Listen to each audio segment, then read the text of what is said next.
Pemirsa, Kuatmaruf adalah tokoh sentral dalam peristiwa di Magelang. Bang Kamarudin, hakim saja itu sampai mempertanyakan kenapa Kuat berani melarang-larang ajudan, berani menyentuh Putri, bahkan dalam dakwaan jaksa, Kuat yang mendorong Putri untuk mengadu ke Sambo soal kejadian di Magelang.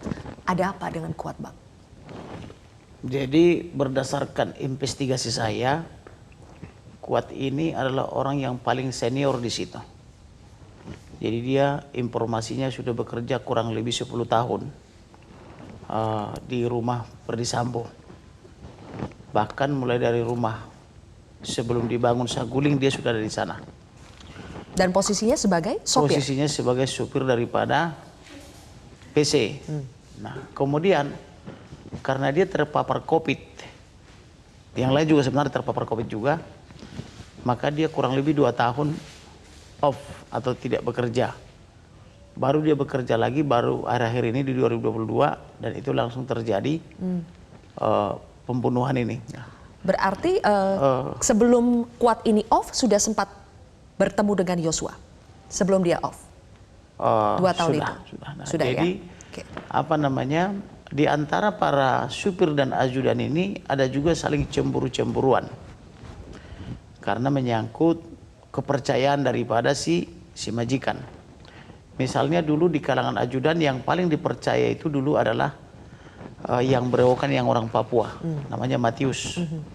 Itu udah saya investigasi semua, apartemennya atau tinggal dari mana, misalnya di Kalibata sudah investigasi keluarganya di mana, semua sudah. Demikian juga misalnya karena dia juga dia melakukan sesuatu kesalahan di mata mereka, kaitannya dengan yang pernah saya paparkan dalam perkara lain yang dilarang oleh hakim untuk dibicarakan. Akhirnya kepercayaan itu berpindah kepada Joshua, kemudian kepada Daden. Daden ini adalah anak kesayangan emas daripada Ferdy Sambo, sedangkan Joshua ini sebenarnya sempat disayang juga oleh Ibu Putri kan begitu. Jadi Daden untuk si Ferdy Sambo, si Joshua ini kesayangan daripada ibu, maka dia sering diberikan hadiah-hadiah, diberi ulang tahun dengan caption yang romantis dan sebagainya gitu loh. Sehingga Kuat di sini cemburu dengan kedekatan itu. Ada dugaan begitu. Nah, kemudian Kuat ini juga yang mempengaruhi pola pikir daripada Putri Chandrawati. Mendorong Putri Chandrawati untuk melaporkan hal-hal yang enggak kepada suaminya, yaitu Ferdy Sambo, dan Ferdy Sambo terpengaruh.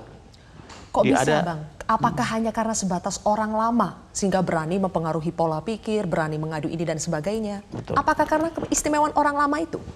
Ada juga keistimewaannya tentu, maka dia lama kerja di sana. Di sisi lain berdasarkan informasi yang saya gali, orang ini juga kan tidak tinggal satu rumah. Jadi Putri Chandrawati tinggal di rumah Saguling beserta anak-anaknya dan supirnya termasuk Kuat di sana. Kemudian bekerja di sana maksudnya. Sedangkan Ferdy Sambo itu berdasarkan informasi yang saya gali dia tinggal di Jalan Bangka. Dan satu lagi ada rumah dinas mereka itu sekali-sekali dimanfaatkan atau digunakan. Tapi yang lebih banyak digunakan itu rumah Saguling dan rumah Jalan Bangka. Dan sejak itu Kuat memang selalu ikut dengan Ibu Putri? Iya, betul. Jadi peran Kuat ini sangat kuat sesuai namanya untuk mempengaruhi Putri Chandrawati maupun mempengaruhi Ferdy Sambo. Tapi apakah Kuat ini adalah squad yang sempat diceritakan Yosua pada Vera 7 Juli lalu? Kuat itu bukan squad. Yang dimaksud dengan squad itu adalah Daden dan Bribka RR yang senior. Jadi kenapa disebut squad itu artinya ada 8 orang itu pengawal atau ajudan daripada Ferdy Sambo, dan itu semua udah saya identifikasi namanya, asalnya, nama orang tuanya, kakak adiknya semua sampai NIK-nya semua saya sudah dapat. Nah, termasuk Baradae ini juga sudah investigasi ke Manado dari Mapanget. Nama orang tuanya, ibunya semua sudah saya dapat itu. Makanya waktu itu langsung saya minta kepada pimpinan Polri periksa ini keluarganya semua. Artinya dugaannya squad itu pasti lebih dari 1 orang. Betul. Ya? Tapi itu diceritakan pada 7 Juli, Bang. Tidakkah 7 Juli itu ada kejadian di Magelang dan ada keributan antara Yosua dengan Kuat sehingga squad itu diduga adalah si Kuat? Berbeda. Jadi peristiwa itu kan sudah terjadi sejak 19 Juni.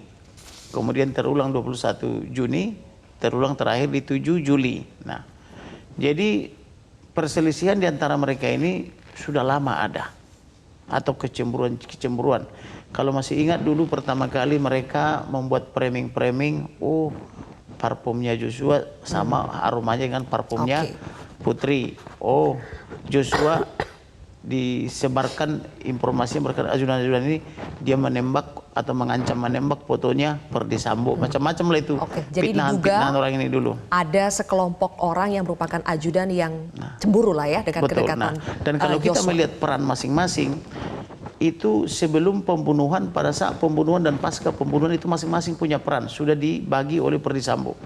Misalnya peran Putri dan peran Kuat itu menghasut Ferdi Sambo. Ini sebelum, melalui telepon dan melalui rapat. Pada saat kejadian mereka juga punya peran masing-masing dibagi. Misalnya peran Brigadir Daden itu sama dengan Romer itu adalah menjaga rumah di luar. Yaitu jangan sampai misalnya ada orang masuk ke dalam jadi ketahuan. Termasuk mencegah adik almarhum Reza ya. Reza ketika datang ke sana, Daden lah yang menggeledah baik bodinya maupun motornya bersama Romer, kemudian mengalihkan perhatiannya dengan cara mengatakan kamu dipanggil oleh Karo Propos, padahal dia tidak dipanggil pada jam 18 itu. Sehingga dia 4 jam waktunya terbuang-buang di ruang Karo Propos menunggu Karo Propos, padahal andaikan dia bisa masuk ke rumah itu kemungkinan belum dibunuh almarhum atau sedang penyiksaan, kan begitu. Nah, kemudian ada juga peran daripada Susi.